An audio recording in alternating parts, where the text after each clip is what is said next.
The silence that has gripped the Vatican for weeks was finally shattered this morning. Cardinals are whispering in low, anxious tones through the marble corridors of St. Peter's, while bishops exchange worried glances during morning prayers. The faithful around the world are waking up to a reality they never imagined possible. Pope Leo XV has just issued a decree that changes everything we thought we knew about the Mother of God. The Catholic Church is no longer united. It is divided, confused, and in some places, openly rebellious.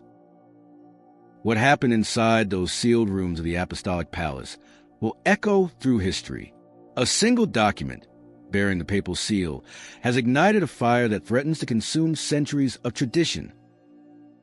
Catholics are no longer merely debating theology. They are choosing sides in a battle that strikes at the very heart of their faith.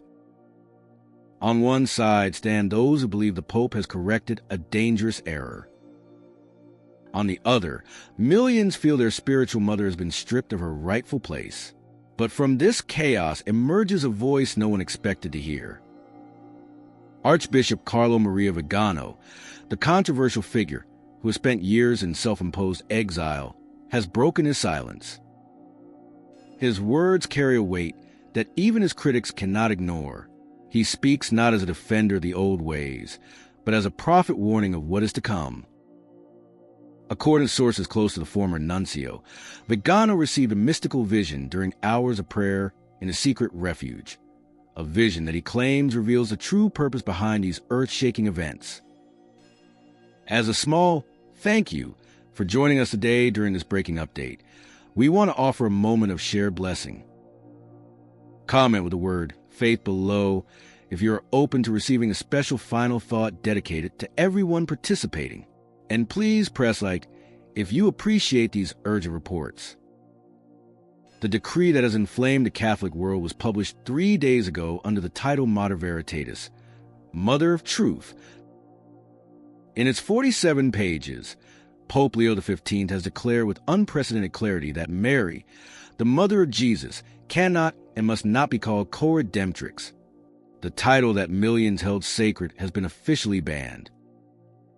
In the next chapter, we will take you inside the closed-door session where Cardinal Torretti read the decree, and the moment bishops began to weep.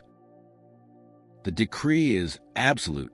The title that millions of Catholics held as sacred has been officially banned. The faithful can no longer speak of Mary as the one who shares in the work of salvation. They can no longer pray to her as the one who redeems alongside Christ.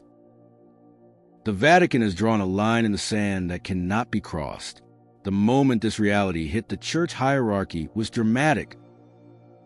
Cardinal Alessandro Torretti, prefect of the Congregation for the Doctrine of the Faith, read the decree aloud in a closed session attended by over 200 bishops. Witnesses describe an atmosphere of stunned silence as the words echoed through the meeting hall. The reaction was visceral. Some bishops wept openly, unable to contain their grief. Others sat in petrified shock, processing the dismantling of a devotion they had preached for decades. In a stunning breach of protocol, some prelates stood up from their seats and walked out before the reading was even complete. The unity of the church hierarchy, maintained through centuries of careful diplomacy, cracked in that single moment. The shockwave traveled instantly from the Vatican to the streets. In Mexico City, thousands of people have spontaneously gathered outside the Basilica of Our Lady of Guadalupe. Many are weeping while clutching their rosaries, confused and heartbroken. Pilgrimage sites across Europe are reporting similar scenes. Confused crowds demanding explanations from priests who are themselves struggling to understand the implications. This is not just a theological correction. It is an emotional earthquake. Social media platforms are overflowing with everything from rage to relief. The hashtag Save Our Mother is trending globally as traditionalist Catholics mobilize to defend their devotion. But the opposition isn't just coming from the pews. In the next chapter, we will reveal the high-ranking cardinals who are publicly questioning the Pope and the specific 4 words in the document that say Mary did not buy our salvation. The opposition to this decree is not limited to the laity in the pews. It has reached the highest levels of the Church's leadership. Cardinal Fernando Mendoza of Buenos Aires has publicly questioned the timing of such a dramatic theological shift, but Bishop Jean-Claude Dubois of Lyon went even further. In a carefully worded statement that sent shockwaves through the Curia, he suggested that this decree might actually exceed papal authority regarding established devotion. Inside the Vatican walls, the diplomatic politeness is evaporating. Rumors are swirling of heated exchanges between curial officials and whispered conversations about formal resistance. The Church is facing a fracture that runs deep. The document itself, however, leaves no room for misinterpretation. Using language that theologians are describing as unusually direct, Pope Leo XV states that Mary's role in salvation was one of cooperation, not co-redemption. The decree clarifies: she said yes to God's plan, she suffered alongside her Son, and she remained faithful at the foot of the cross. But the document draws a sharp, painful line. She did not buy salvation for humanity. That work belongs to Christ alone. Any teaching that suggests otherwise, the Pope declares, diminishes the uniqueness of Jesus' sacrifice. This isn't just a bureaucratic ruling. It is a personal crusade. But why is the Pope doing this now? In the next chapter, we will reveal the report to the Holy Father walking his private chapel late at night, wrestling with his decision, and the surprising group of Christians who are actually celebrating the ban. This decree was not merely a bureaucratic document rubber-stamped by the pontiff. It was a decision wrestled with in the depths of the night. Vatican observers were stunned to learn of Pope Leo XIV's personal involvement in drafting every single sentence of the text. Sources within the pontifical household describe long, sleepless nights leading up to the release. The Holy Father was heard pacing the floor of his private chapel for hours, struggling with the immense weight of decision he knew would fracture his flock. Yet, when his closest advisors warned him about the potential for division, his response was reportedly stoic and final. Truth cannot be compromised for the sake of peace. If you agree that the truth must always come first, no matter the cost, type amen in the comments below. While the Catholic world is in turmoil, the reaction outside the Church has been surprisingly positive. Protestant leaders, who have spent centuries criticizing Catholic Marian dogmas as unbiblical, are watching with keen interest. Some evangelical theologians are privately expressing cautious approval, viewing this decree as a monumental step back towards scriptural orthodoxy. Even Orthodox Christians, whose theology often differs in the West, find themselves in the unexpected position of agreeing with Rome on this fundamental point. But just as the theological lines were being redrawn, a figure emerged from the shadows to throw everything into chaos again. He has been in hiding for years, but now he is speaking. In the next chapter, we will reveal the mystical vision of Archbishop Vigano and the message he claims the Virgin Mary gave him about this specific ban. It is precisely in this moment of maximum confusion and conflict that Archbishop Carlo Maria Vigano has emerged from the shadows.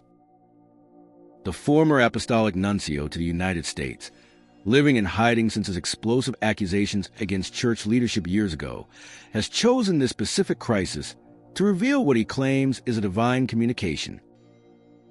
In a letter currently circulating through traditional Catholic networks, Vigano describes a vision received on the Feast of Christ the King, just weeks before the papal decree was announced.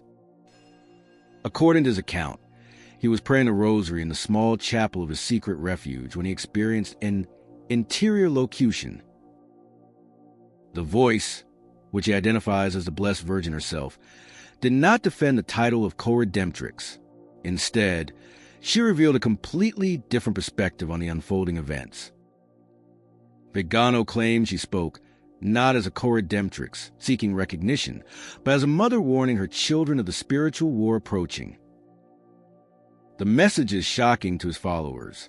Vigano states that the Church is entering a period of unprecedented purification. The vision suggested that the removal of false devotions or theological excesses is a necessary first step. This stripping away is the precursor to exposing much deeper corruptions within the ecclesiastical structure. This places traditionalists in a dizzying paradox. If the Pope's decree is actually part of a divine plan to purify the Church, then resistia becomes resistance against God himself. Vigano's logic is as compelling as it is controversial. The lines of battle are not about a title, but about obedience to a painful process of cleansing. But this vision isn't just changing minds, it's changing actions. In the next chapter, we will reveal the purification prayer vigils springing up in major cities, and the historic Marian shrine that just canceled its pilgrimage. Archbishop Vigano's vision is no longer just a theological theory. It has mobilized an underground movement.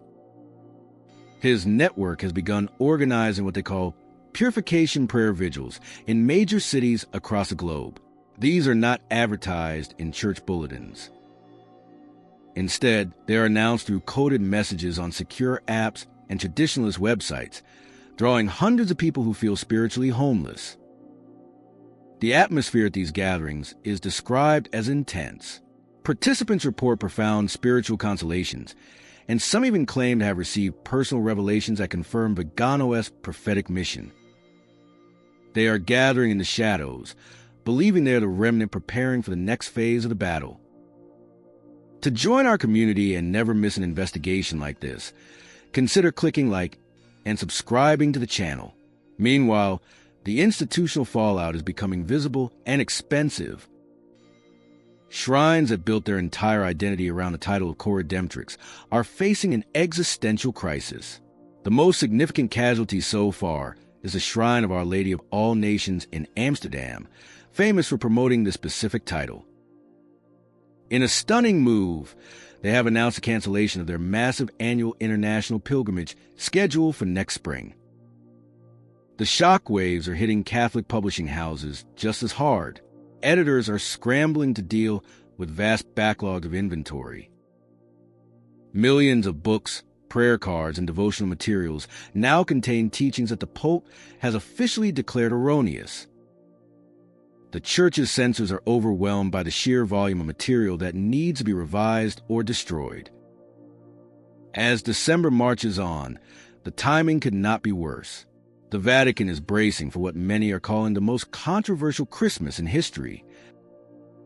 In our final chapter, we will reveal how the Pope is handling the pressure, and the final spiritual war Vigano warns is starting right now.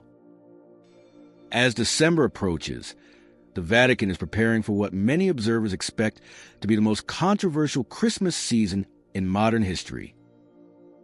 Parishes around the world are grappling with a practical nightmare: how to celebrate the Nativity while adhering to the new papal decree. Omni-lyre hymns and prayers that have shaped Catholic Christmas celebrations for generations are now being scrutinized and, in some cases, silenced. Yet, amidst this global upheaval, Pope Leo XV maintains a stoic silence. Sources inside the pontifical household describe a pope who is at peace with his controversial choice. Despite growing pressure from cardinals to soften the decree, he refuses to budge.